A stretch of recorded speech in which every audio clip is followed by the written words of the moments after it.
exciting, guys. I've partnered with Omaze to give you guys the chance to win an official 1967 Gone in 60 Seconds Ford Mustang Eleanor.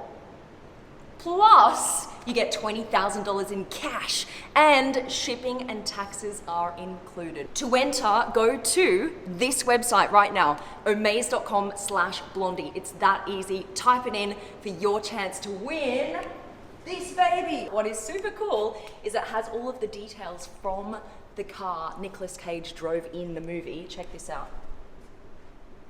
There you go. There's your nitrous oxide tank in the back. Imagine picking your mates up in this. How mad would that be? You have got the go baby go button. That's mandatory, of course. And then the nitrous switch here. Turn on the nitrous oxide in the back.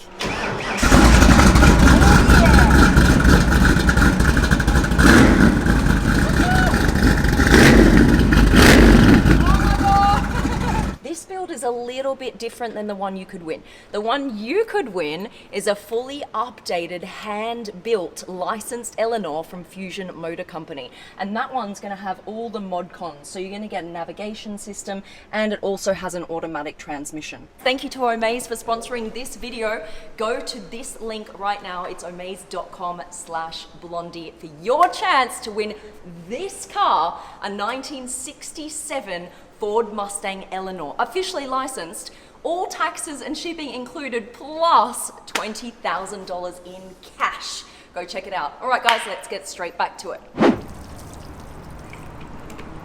It's a Ferrari Waterfall. What's up, guys? It's Supercar Blondie. Let's get straight to it. I've got the newest Ferrari on the market, the F8 Tributo.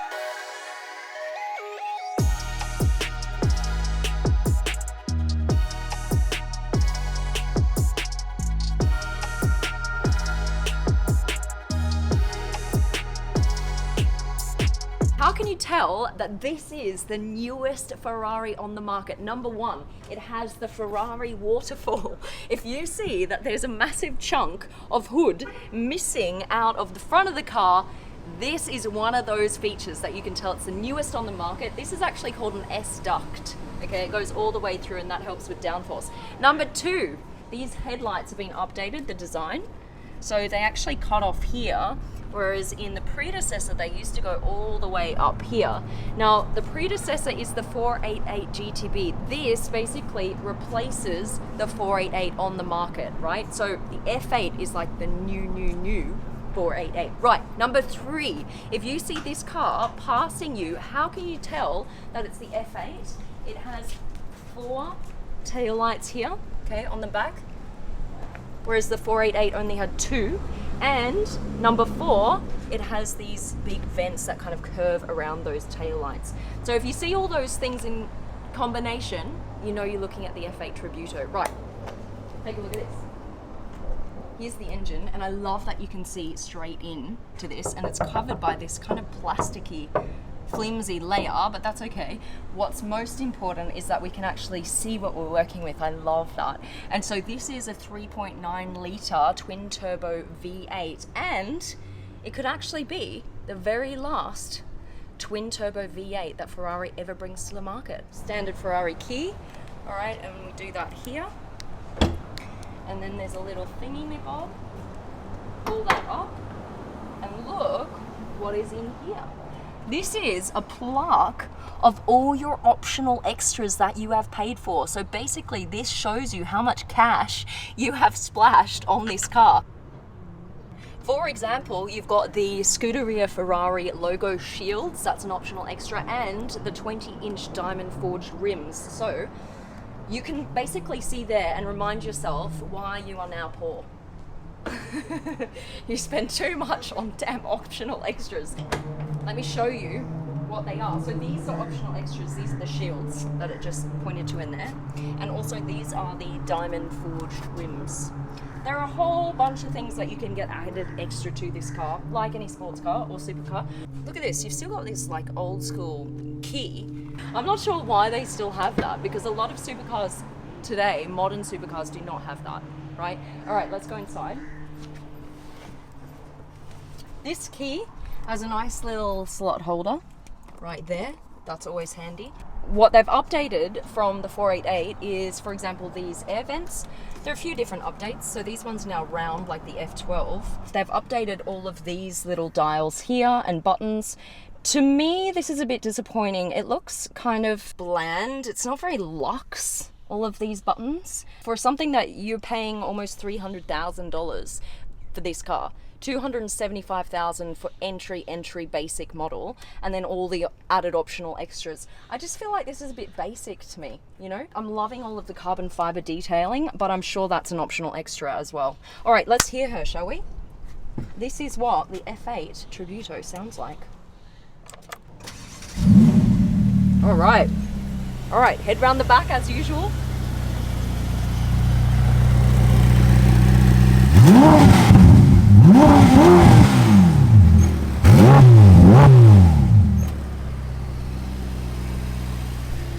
Sexy? All right. What's cool is you can get this passenger side display. It's actually touchscreen. Look at that. And you can go into media.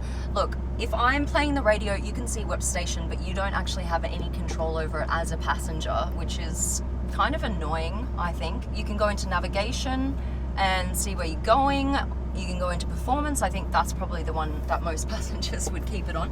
If I rev, you're going to be able to see it there from the passenger seat. You can flick both paddles back and it goes into neutral. Why does that matter? Because it means that wherever you are, if you're driving, if you're stationary on the road, flick it back into neutral and you can start revving this baby. And it's so easy to do. And then once you have to drive off again, flick it back into first and off you go. The McLaren doesn't have that. My McLaren 720S, there is actually a neutral button down here that I have to press to go into neutral, and it's such a small thing, but it makes such a difference. Supercar drivers want to flick it into neutral really quickly to rev a couple of times and then back into first. McLaren, listen up, this is what we want. We're working with 710 horsepower, guys. 710. That's the same as my McLaren 720S. I think what's going to annoy some people is that this car now has the same engine as the 488 P-Star. You've got the same horsepower as something that costs $450,000, and this one can go for $275,000. So if you bought a P-Star before this came out, I think you'd be kinda a little bit pissed off. All right, here's what it feels like. Woohoo! Yeah, this is nice, guys. I had an option of buying the P-Star, and I was just like, I'm not a huge fan of how Ferrari kind of plays around in the back end. You have to be super careful in corners. You need to know exactly how it's going to respond, otherwise it's going to kind of like scoot around in the rear. I think if you get used to it, I think it'd be quite a cool car to drive. What's cool, I love this. The Rev Lights here is cool. Look at those lights. So that indicates to you when you should be shifting. I actually borrowed this car from Superior Rental Cars here in Dubai.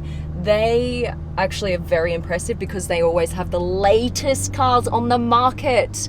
This car, I couldn't even get from Ferrari. It's not even here yet. They have it as a rental car company. So thank you guys so much for lending me this car.